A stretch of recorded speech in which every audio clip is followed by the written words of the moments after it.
Você se considera um mentiroso? Você acha que é possível você mentir para o bem ou praticar uma mentira branca sem ser condenado? Meu nome é Ágabo Silva e nós vamos ver o que diz a Bíblia acerca da mentira. Em Apocalipse 22, de 14 a 15, diz o seguinte: Bem-aventurados todos os que lavam suas roupas no sangue do Cordeiro, e assim ganham o direito à árvore da vida, e podem adentrar na cidade através dos seus portais.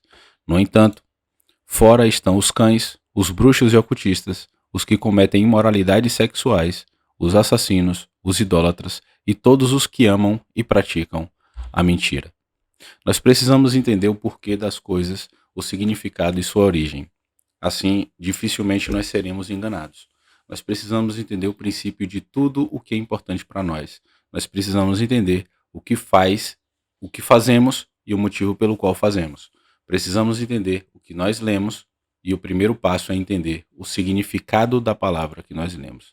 É muito importante que a gente entenda o princípio de tudo aquilo que a gente permite que faça parte da nossa vida, que faça parte do nosso cotidiano e que faça parte do nosso convívio.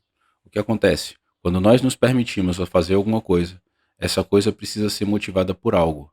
E nós precisamos saber por que nós estamos sendo motivados por esse algo. Qual o significado da palavra mentira? Em nossa língua, no dicionário Priberan português, mentira quer dizer enganar, falsidade, história falsa, o que engana ou ilude, ou diz respeito também à fantasia. Na língua que influenciou a nossa língua, ou seja, o dicionário latim, se pronuncia mentior, que quer dizer faltar com a palavra dada, fingir ou imitar. Na língua do Novo Testamento, no dicionário grego, diz respeito a pseudologos. Pseudo é igual a falso e logos quer dizer palavra, ou seja, mentira para o grego é uma palavra falsa. É óbvio. Na língua do Velho Testamento, na língua hebraica, a pronúncia é sheker. De acordo com a Guimátria, uma antiga forma de interpretação da Torá, os 5 primeiros livros da Bíblia, ela enfatiza o número das palavras para explicar o significado dessa palavra. Sheker quer dizer mentira. A palavra mentira é composta por 3 letras. A primeira letra, da direita para a esquerda, é a letra Shin, que representa o número 300. A segunda letra é a letra Kuf, que representa o número 100.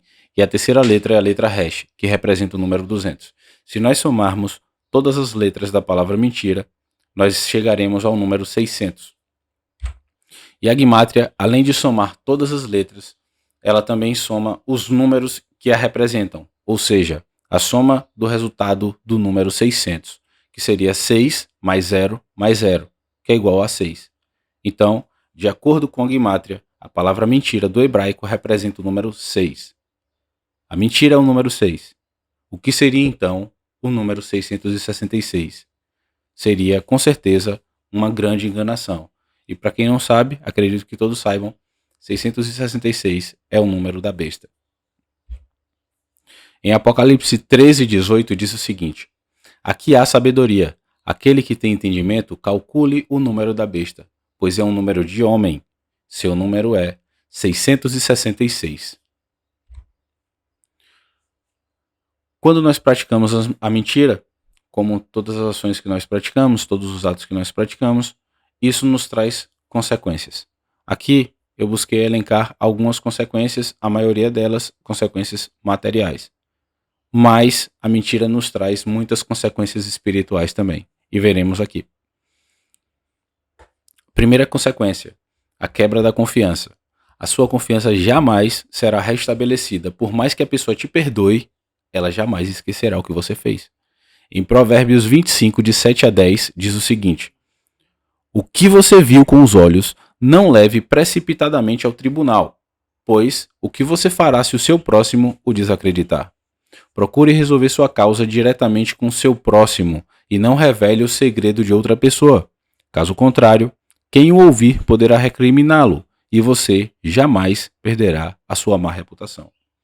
Jamais perderá a sua má reputação por você ter contado um fato que não condiz com a verdade, ou seja, uma mentira.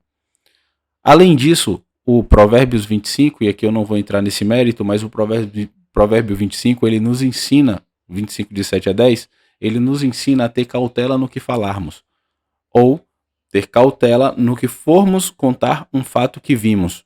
Ou seja, se você viu seu irmão fazendo alguma coisa, ao invés de espalhar para as outras pessoas o que você viu ele fazer, procure averiguar e confirmar com seu irmão para saber se é realmente aquilo que você achou que era, para que você não transmita essa informação errada e depois ele desacredite você no meio de outras pessoas, na frente de outras pessoas, e você saia como um mentiroso. Ou seja, a sua má reputação, uma vez que você mentir ou contar um fato que não condiz com a verdade, jamais será recuperada. Você sempre será aquele cara ou aquela mulher que inventa histórias, que confabula, que é mentiroso ou mentirosa. A segunda, cicatriz moral ou vergonha. Por quê? Você sempre vai carregar essa vergonha com você.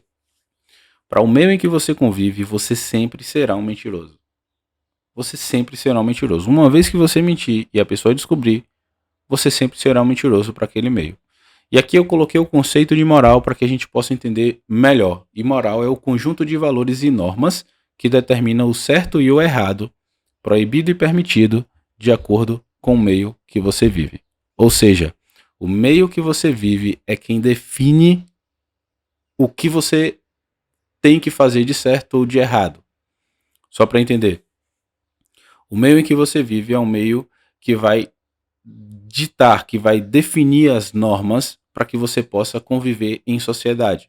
Então a moral, ela é o conjunto de normas e valores que vai fazer com que você e outras pessoas possam conviver mesmo com as suas indiferenças, mas conviver de uma forma harmônica entre o meio. Então, essa cicatriz moral seria a vergonha. No meio em que você convive, você quebrou regras. Por você ter quebrado regras, as pessoas podem não confiar mais em você. E você sempre será um mentiroso. Terceiro ponto, a desconfiança, que é também semelhante ao segundo ponto. As pessoas sempre lembrarão do que você fez e ficarão de olhos abertos para tudo que você fizer ou disser, pois já descobriram a sua mentira uma vez. Medo constante. Você sempre terá medo de ser descoberto. Por mais que haja uma probabilidade muito remota das pessoas descobrirem a sua mentira, você sempre vai andar com medo de ser descoberto. Você sempre vai andar com medo de ter o seu segredo revelado, de ter a sua mentira revelada. Isso causa um desconforto terrível em muitas pessoas. Acredito que em todas as pessoas que guardam uma mentira. Eu falo isso por experiência própria. Já vivi uma mentira, já contei mentiras e sei as consequências que isso causou em minha vida. Mas graças a Deus, Deus me libertou e graças a Deus hoje eu posso viver em paz. Quinto ponto, o sentimento de culpa. Você poderá se sentir culpado por ter praticado a mentira e pelas suas consequências. É uma possibilidade. Existem pessoas que não necessariamente se culpam por terem praticado a mentira, mas quando isso vem à tona, acabam se arrependendo pelo que fizeram. Entende? O sentimento de culpa acompanha o mentiroso. Falso testemunho de Cristo. E aqui é um ponto muito importante e o cerne desse discurso, o cerne desse vídeo, que é o testemunho que um cristão poderia dar, um testemunho que o cristão dará se cometer uma mentira. Se você se diz cristão, você estará sujando a imagem de Cristo. Você estará crucificando a Cristo todas as vezes que você mentir. Em 1 Coríntios 10, de 31 a 33, diz o seguinte: assim, seja comendo, seja bebendo, seja fazendo qualquer outra coisa, fazei tudo para a glória de Deus. Não vos tornei motivo de tropeço, nem para judeus, nem para gregos, nem para a igreja de Deus. Também eu procuro agradar a todos de todas as maneiras possíveis, porquanto não estou em busca do meu próprio bem, mas procuro o bem de muitos, para que sejam salvos. O que é que ele está falando aqui? Que você, tudo o que você fizer, tem que ser pautado na palavra de Deus. Tudo o que você fizer tem que ser motivado pelo Espírito Santo de Deus, para que tudo o que você fizer seja feito para a honra e glória de Deus.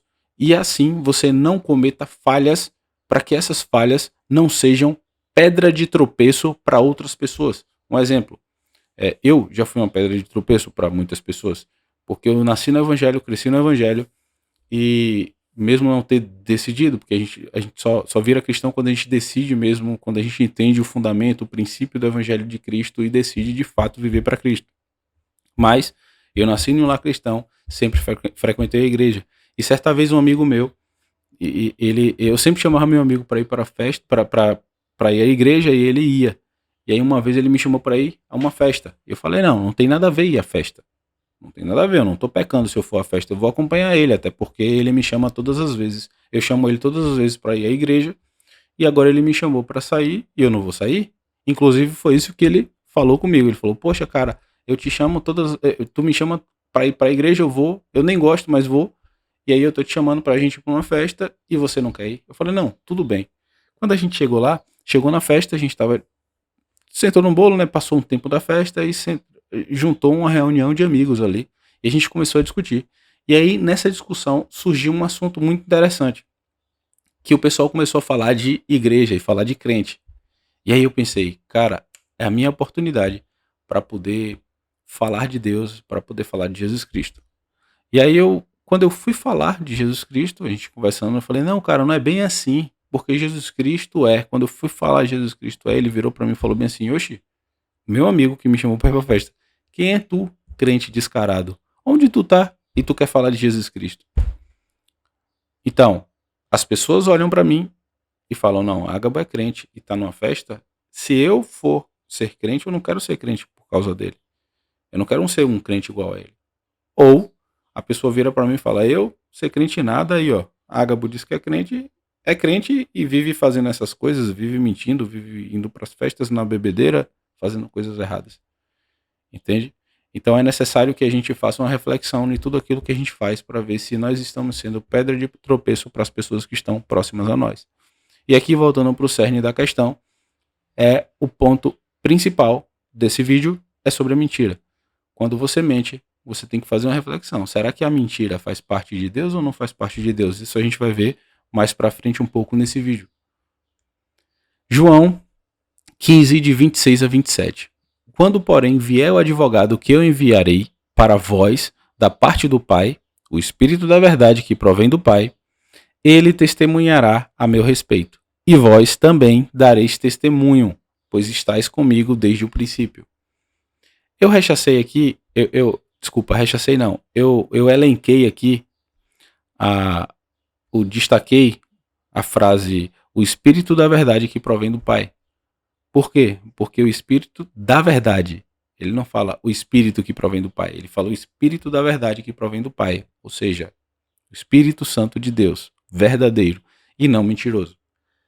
E mais para frente desse vídeo a gente vai ver o porquê ele se refere a Espírito da verdade.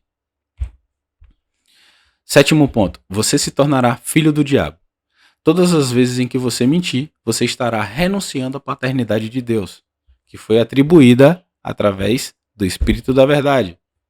Ou seja, para a gente ser considerado filhos de Deus, porque até então nós somos criaturas de Deus, para que sejamos considerados filhos de Deus, nós precisamos fazer a vontade de Deus, fazer a vontade do Pai. E para fazermos a vontade do Pai, nós precisamos seguir os mandamentos de Cristo, fazer aquilo que Cristo quis que fizéssemos. Então, uma vez que nós aceitamos a Jesus Cristo como Salvador das nossas vidas, nós adquirimos o direito de termos Deus como Pai. E aí, quando nós começamos a viver conforme a palavra de Deus, viver conforme os ensinamentos de Cristo, nós adquirimos a personalidade, a qualidade de sermos filhos de Deus.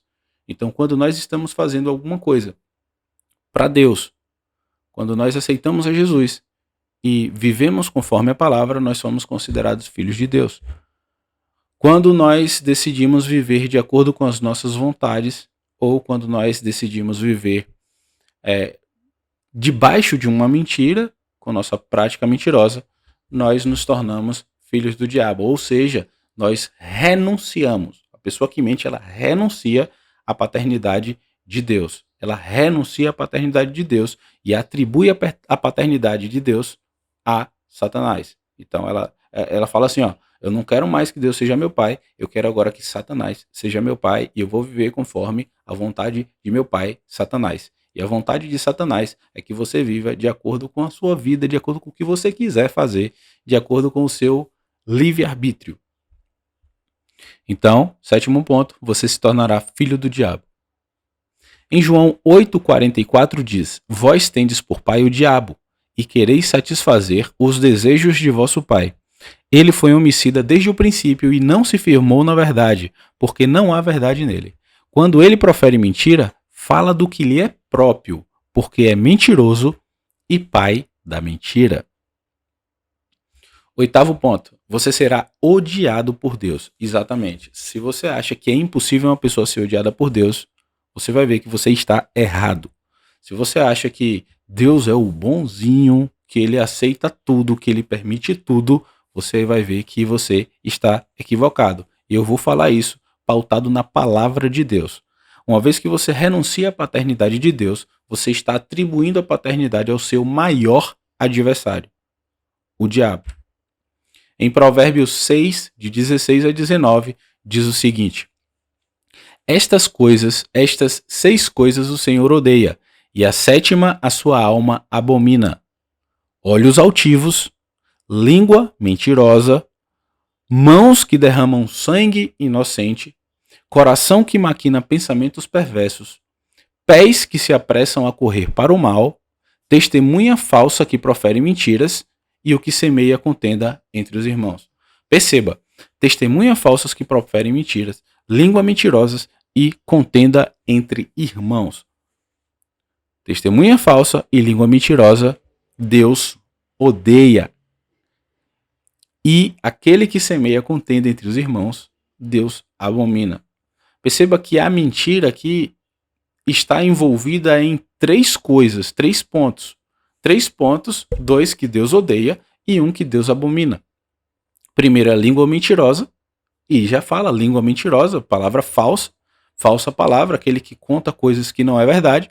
A testemunha falsa, e aqui eu entendo como testemunha falsa que profere mentiras, é aquela testemunha que mente para livrar ou condenar alguém, porque é testemunha. Testemunha, ela não é réu, ela é literalmente a testemunha que vai servir como base para a condenação ou para o julgamento de alguém. E aquele que semeia contenda entre os irmãos. E na maioria das vezes onde eu vejo esse fato de contenda, o caso de contenda, é onde há palavras soltas ou onde pessoas querem prejudicar outras pessoas, um outro irmão, e acaba aumentando as coisas ou reduzindo demais as coisas, não contando as coisas como de fato foram que aconteceram, ou conta de uma forma diferente do que aconteceu. Então, contendo entre o irmão, eu tenho certeza que está muito ligado à mentira. Mas perceba que o objetivo era só provar que Deus odeia. Então, já mostrei para você que Deus odeia quem mente e odeia quem acoberta uma mentira. Você será destruído por Deus. Salmos 5:6 diz o seguinte: destruirás aqueles que falam a mentira. O Senhor aborrecerá o homem sanguinário e fraudulento. Será condenado ao inferno. Esse aqui é o mais terrível de todos, e esse texto a gente leu no início, e diz o seguinte: bem-aventurados todos os que lavam as suas roupas no sangue do Cordeiro. Porque eu coloquei aqui em negrito e destaquei? Porque existe uma outra tradução que diz que guardam seus mandamentos. E assim ganham o direito à árvore da vida e podem adentrar na cidade através dos seus portais. No entanto, fora estão os cães, os bruxos e ocultistas, os que cometem imoralidades sexuais, os assassinos, os idólatras e todos os que amam e praticam a mentira. Então, aquele não só o que ama a mentira, mas aquele que pratica a mentira também será condenado ao inferno. E a pergunta que a gente faz é: você quer ir para o inferno? Eu não. A mentira nos traz muitas consequências, na maioria das vezes causa danos irreparáveis. Isso porque o ato de falar, de proferir palavras, é um ato irreversível. Você não consegue voltar atrás. No máximo, você vai tentar corrigir a informação, tentar reparar aquele dano que você causou com a sua palavra falsa, com a sua mentira. Mas o que foi dito, assim como o que aconteceu, não será apagado da história da vida de quem presenciou. Eu costumo no início que eu vou fazer que eu vou dar essa análise sobre a mentira, né? Eu costumo no início chegar e derramar uma água no chão e deixar a água lá até chegar nesse ponto. Quando eu chego nesse ponto aqui, eu explico, pego um pano e enxugo o chão.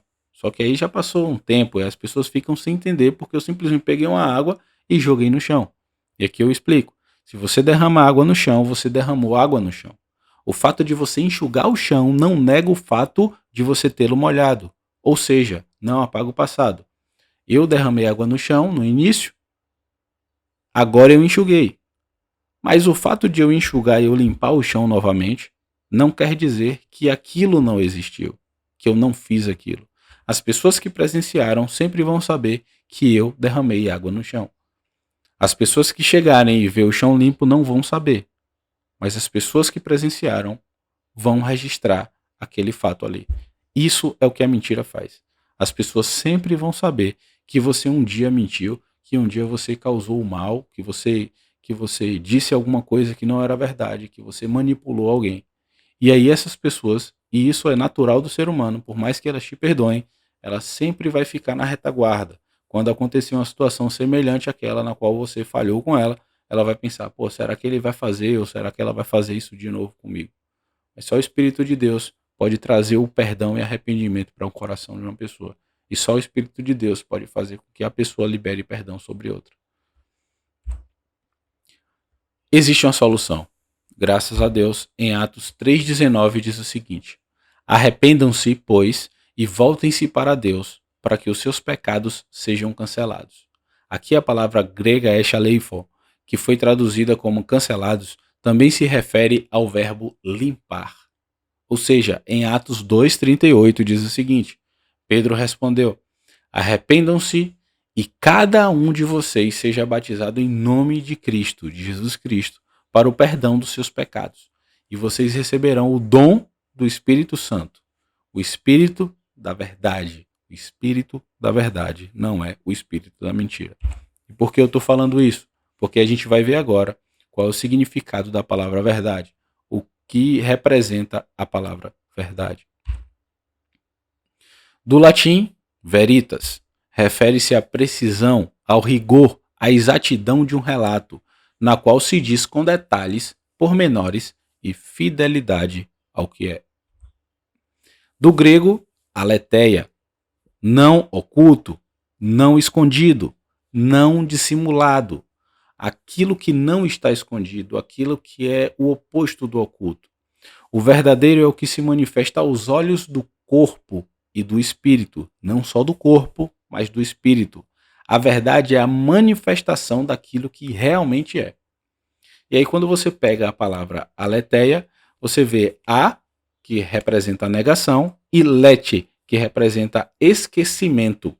Ou seja, a aletheia é a negação ao esquecimento, o esclarecimento, a luz e a verdade. Em João 14,6 diz o seguinte: em João 14,6, Jesus ele representa a descoberta da realidade. Ele constata os fatos que foram distorcidos ou esquecidos ao longo do tempo. Aqui eu vou deixar para vocês pesquisarem esse João 14,6 para vocês mesmos. Leem João 14,6. Mas aqui Jesus Cristo ele representa a descoberta da realidade, a constatação dos fatos.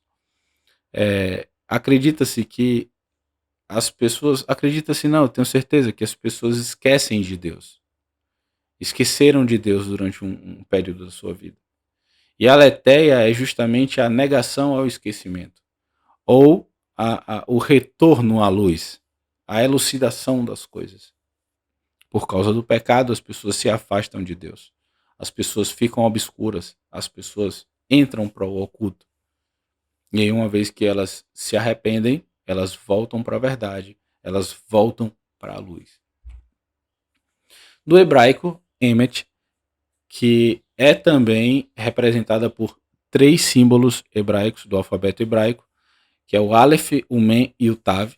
O Aleph representa o número 1, o Mem representa o número 40 e o Tav representa o número 400. E de acordo com a Guimátria, que nós vimos lá em cima sobre a mentira, a soma das letras representa o número. E a soma de todos esses números seria 441, que também é igual a 9. Que seria 441, 4 mais 4 mais 1 é igual a 9. E o que é mais interessante, ao passo em que a mentira é representada pelo número 6, a verdade é representada pelo número 9. E o que seria a mentira então, se não fosse literalmente uma verdade de cabeça para baixo, uma verdade distorcida, entende? Então a mentira é totalmente o oposto, literalmente o oposto do que a verdade é. E outra coisa muito interessante que eu descobri é que no início, no meio e no fim do alfabeto grego, nós encontramos as letras que elas juntas, elas formam a palavra verdade. A primeira letra do alfabeto grego é a letra Aleph, que representa a unidade e também é associada ao conceito de Deus, único e onipresente. No meio nós encontramos a letra Mem, que é uma letra que fica no meio, literalmente no meio do alfabeto. E no final, a última letra é a letra Tav, que é a última letra do alfabeto grego. Então, o que é que isso nos lembra? Acredito que as pessoas que são mais velhas na fé já pegaram aí. Aleph, Mem e Tav é início, meio e fim do alfabeto grego. E em Apocalipse 8, 1:8 diz o seguinte: eu sou o alfa e o ômega. O alfa e o ômega é o princípio e fim, né? O princípio e fim, diz o Senhor, que é, que era e que há de vir. Alfa, ômega, início, meio e fim, passado, presente e futuro. Então, Deus é a verdade. Quem está dizendo aqui não sou eu, é o próprio Deus. Não estou falando nada da minha cabeça aqui. Estou falando do que está na Bíblia. Eu sou o alfa e o ômega, o princípio e o fim, diz o Senhor, que é, que era e que há de vir. Você lembra que o Espírito Santo era chamado do Espírito da Verdade? E quem seria o Espírito da Verdade? O Espírito que provém da verdade. O Espírito Santo que provém de Deus, que também é o Espírito da Verdade, que provém da verdade. Então, quem que é Deus? Deus é a verdade. A verdade, literalmente, é Deus. Deus é a verdade. E o alfabeto grego, desculpa, o alfabeto hebraico, que é a língua mais, uma das línguas mais velhas do mundo. Eu não sou historiador, eu não sou especialista, né, nessa área, né? Eu sou um mero e simples pesquisador, mas pelo que eu sei, o alfabeto hebraico é o alfabeto mais velho que existe. E a Bíblia foi escrita em hebraico e aramaico. Então Deus ele já mostra desde o início, desde o princípio, ele já mostra para o homem quem que é ele, a identidade dele. E ele literalmente é a verdade. Ele é o início, o meio e fim. E isso está no alfabeto hebraico. A gente vai ver isso agora. O alfabeto hebraico, da direita para a esquerda se conta, no caso. Então, a primeira letra do alfabeto hebraico é o Aleph, que é o que parece um xizinho. A do meio, que é a segunda letra, é a segunda letra da verdade, é o Men. E a última letra é o Tav. Então, Aleph, Men, Tav, que está em todo o alfabeto, no início, no meio e no final do alfabeto, representa a palavra verdade. Deus é a verdade. Aí tem aqui outro alfabeto, outra variação do alfabeto, né? Aleph, Men e Tav. E aqui a gente entra para curiosidade. Durante muito tempo a gente escuta dizer que a mentira tem perna curta, e aqui a gente vai ver o porquê que a mentira tem perna curta. Enquanto a verdade, se você pegar a verdade, esculpir a verdade com as letras soltas e colocar ela em pé, ela vai continuar em pé, porque ela tem uma base firme, ela tem uma base simétrica. Mas se você pegar a mentira, você vai ver que a mentira tem uma perna mais alongada e duas pernas curtas nos seus lados. Na verdade, ela tem duas pernas. Uma dessas duas pernas é curta e a outra não. E a outra não é perna, porque é abauloado. Então a mentira tem perna curta justamente por isso. Porque se você colocá-la em pé, ela não se sustenta. Em algum momento ela vai cair. Ela não consegue firmar-se como a verdade fica firmada. Se você tirar ela daqui do papel, tirar ela da tela do seu computador, materializar ela, criar uma escultura dela e colocar ela em pé, a mentira ela não vai se sustentar em pé. E isso é Deus já tinha mostrado, já mostrava isso pra gente há muito tempo atrás. Por mais que tenhamos sido mentirosos, que tenhamos vivido em mentiras, sendo considerados filhos do diabo, temos a oportunidade de sermos reconhecidos como filhos de Deus, mediante o sacrifício de Cristo na cruz. Em João 1, de 12 a 13, diz o seguinte: Mas a todos quantos o receberam, deu-lhes o poder de serem feitos filhos de Deus, aos que creem no seu nome, os quais não nasceram do sangue, nem da vontade da carne, nem da vontade do homem, mas de Deus, a verdade absoluta. Glória a Deus. Eu agradeço por você ter ficado até o final. E se você gostou desse vídeo, você dá um like, dá um gostei aí nesse vídeo. Se você quiser, você pode seguir também para continuar tendo acesso aos conteúdos que eu postar. E se você puder e quiser ajudar alguém, você compartilhar esse vídeo para que esse vídeo chegue a mais pessoas e mais pessoas tenham conhecimento de quem realmente é Deus, do que realmente é a mentira e do que realmente é a verdade. Até porque, como eu disse no início, nós precisamos entender o porquê que nós seguimos e o porquê que nós fazemos e o porquê que nós falamos sobre as coisas. O porquê que nós seguimos a Jesus Cristo. Nós precisamos saber o que é que nos motiva a viver de acordo com a palavra de Deus. Ok? Agradeço a todos. Grande abraço. Até mais.